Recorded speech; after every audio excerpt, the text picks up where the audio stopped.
There are many ways that you could play Far Cry 6, and there are many ways that you could beat it. And I'm probably going for one of the second most dumbest ways to beat the game. Can you beat Far Cry 6 with only a machete?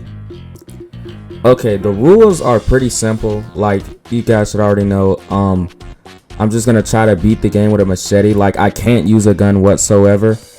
And I'm going back to Far Cry 6 since the GTA trilogies are acting like this. Not a call to cover. There's a big difference.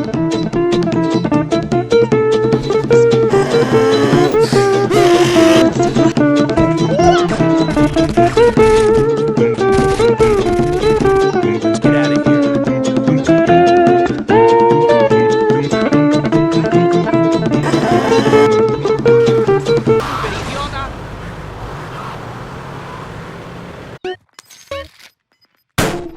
Okay, enough joshing. Now onto the video. When I first started up the game immediately, I just wanted to like admire I think I have like 43 hours in the game. I just play this game way too much. But as usual, when I started up the game, I picked the female Danny because, bro, I know the reason that I picked female Danny.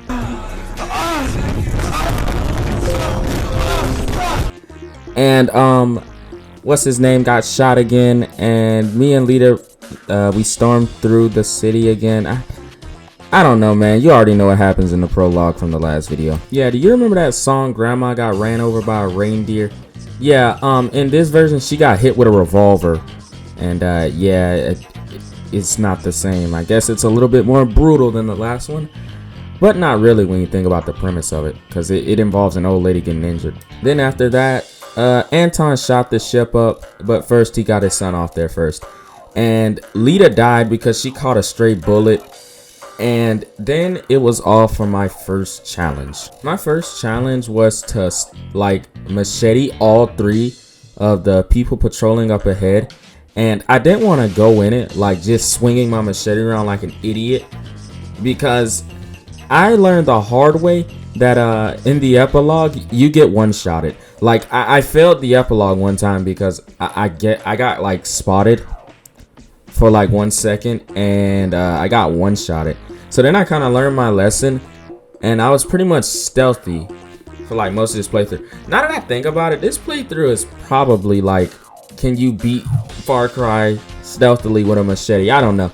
But I wasn't stealthy most of the time. I was just swinging that machete. When I climbed up the mountain, I got baby napped. Yeah, I'm not going to say the other word because YouTube is probably watching out for that word. When I got into the camp, I pretty much told Clara that, yeah, Lita had died because Castillo killed her.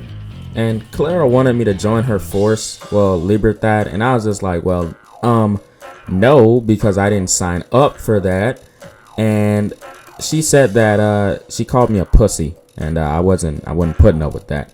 And short story, I just ended up doing something for her. I ended up to go get Juan. When I got the Juan, I noticed Guapo, and I was like, oh no, he's gonna be a problem, because I can't use Guapo if I'm trying to beat the game with only a machete. So there was a massive change of plans. My plan was just to sit back and let Juan kill everybody. But since Guapo is, I think he's my amigo during this part, it ended up making me rush everybody in this mission. And I felt like a freaking action hero movie. I felt like I was Rambo out there stabbing everybody.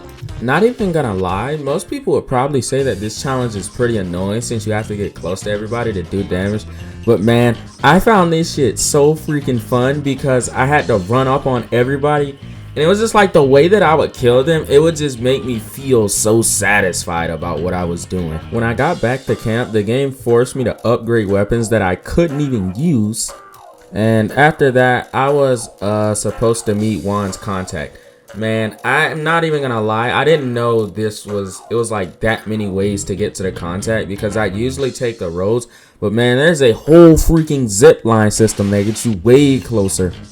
When I met Juan's contact, she taught me how to bribe FND soldiers.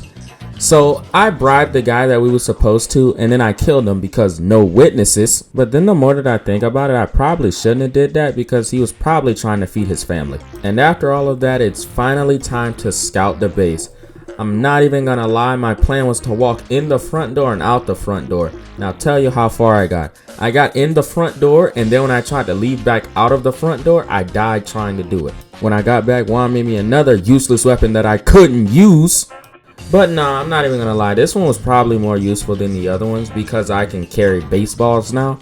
And baseballs are good for distracting people, so I can get an easy machete kill off of them, like in a stealthy way. Cause man, that one shot is critical. After receiving the Supremo, it was time to meet up with Julio, and this is the mission where I thought the challenge was over with for good.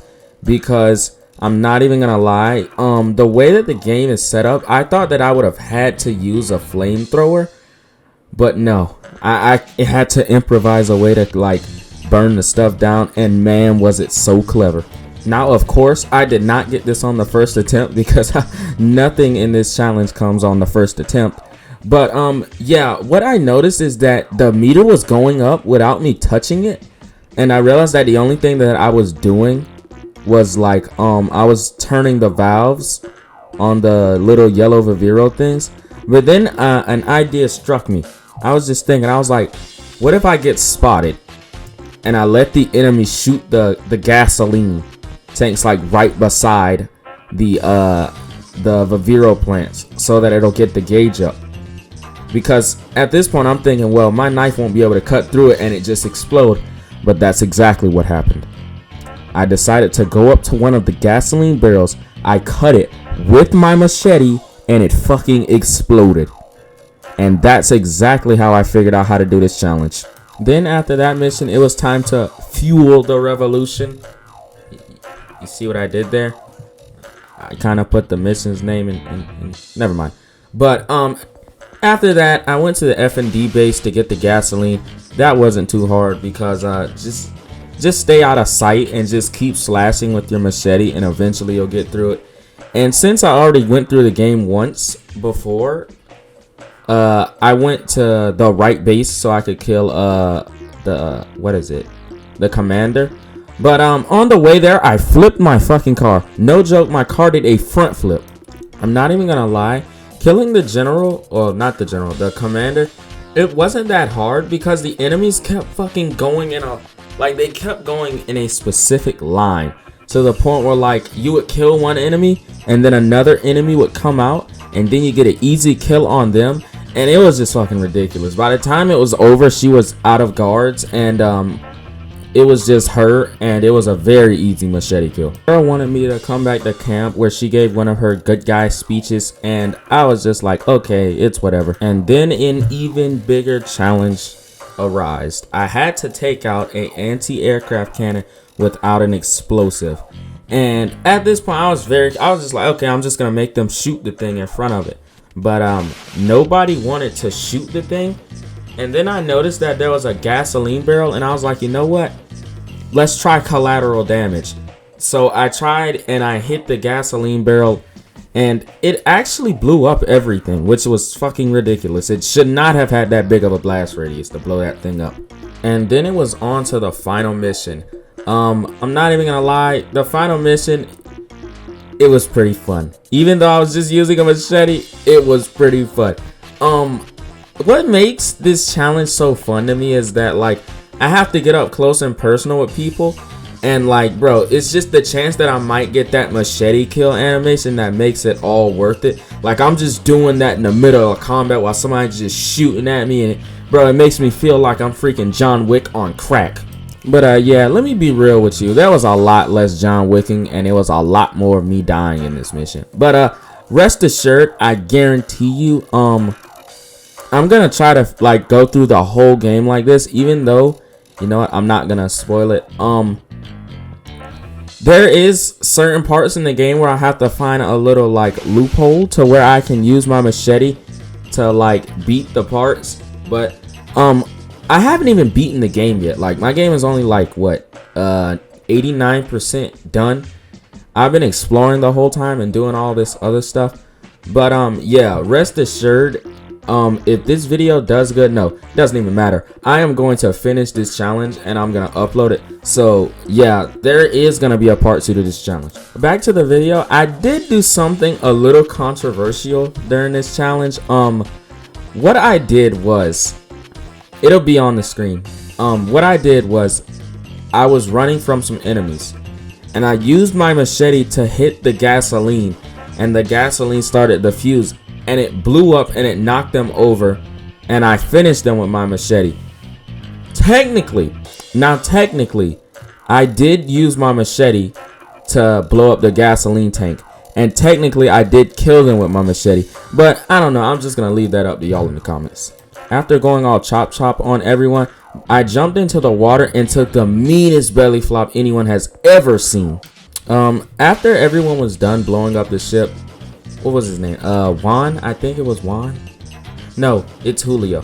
Julio said that he was gonna stay behind, and I automatically took that as, yeah, he's gonna die, and I'll be dang if he didn't. And after Juan showed us that Julio checked in, me and Claire said our goodbyes for now, and I jumped on the small boat and headed to Miami and beat the game by only using a machete. Alrighty, y'all. This is probably the most fun I've had playing Far Cry 6, doing this machete build and all. And there is one more challenge coming out, but I don't know if it'll be out this month, but it'll probably be up. The next challenge, it's gonna be good. But yeah, this has been it for the video today, and it's been Kid Stain, and later.